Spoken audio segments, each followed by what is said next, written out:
Now, when she gets the spotlight, she's from New York. Yeah. She's an attractive young woman. She speaks She's an normally underdog pretty too. well. Like no one expected her to win. She came out of nowhere. She is a success story in politics, and that makes her, because she is young and vibrant and has new ideas, which when you look, her ideas are actually old communist ideas, but the way she's speaking about them, she's a firefly in the room, and that attracts people's attention.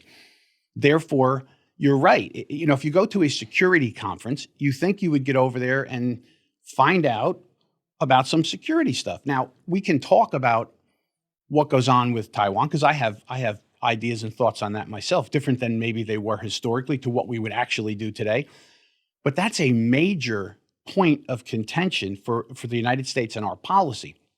I think the only thing she said right in that answer, other than she did stumble and it did look bad. But you know what? I'm a public speaker. You're a public speaker. You go out and sometimes you lose your train of thought.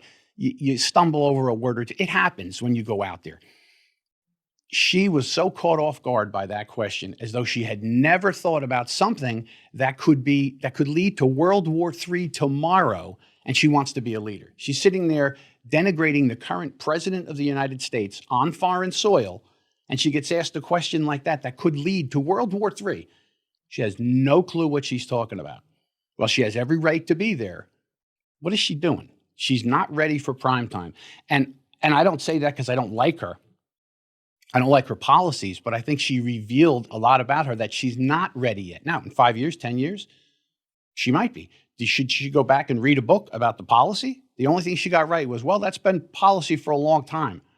If they asked her a follow-up, well, what exactly is the policy? I don't think she'd have any idea what to answer. To be fair, that's why it came off so bad. I hear you. To be fair, the next part she said right after that, and this is, again, to be fair, because I didn't like this answer either, but it was a very standard politician question, or politician answer, which was, well, we would do what we can to make it so we don't get to that point.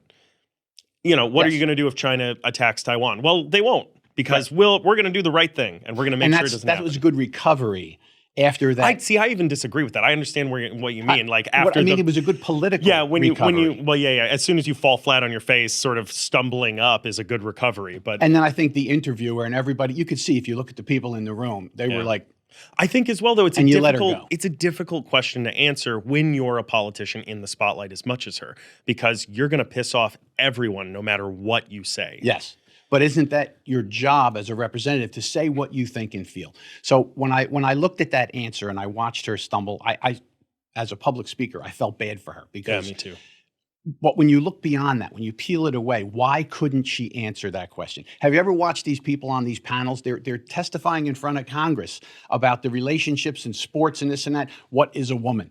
You know darn well they know what the answer is, but they can't say it because they have to protect their constituents and they have to believe everyone that they believe this stuff. And you see them fighting. Well, she was fighting because she probably wants to say, we should do nothing. We should do nothing. We should let Taiwan should go back. That might be her real opinion. I don't know that it is. But she got hit with that, and she can't say her real opinion.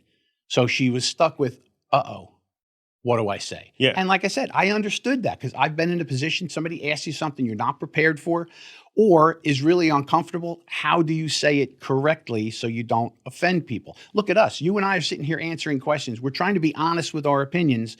And somebody out there in the audience could be totally offended by something you or I say, and they start to accuse us of other things because we gave an answer.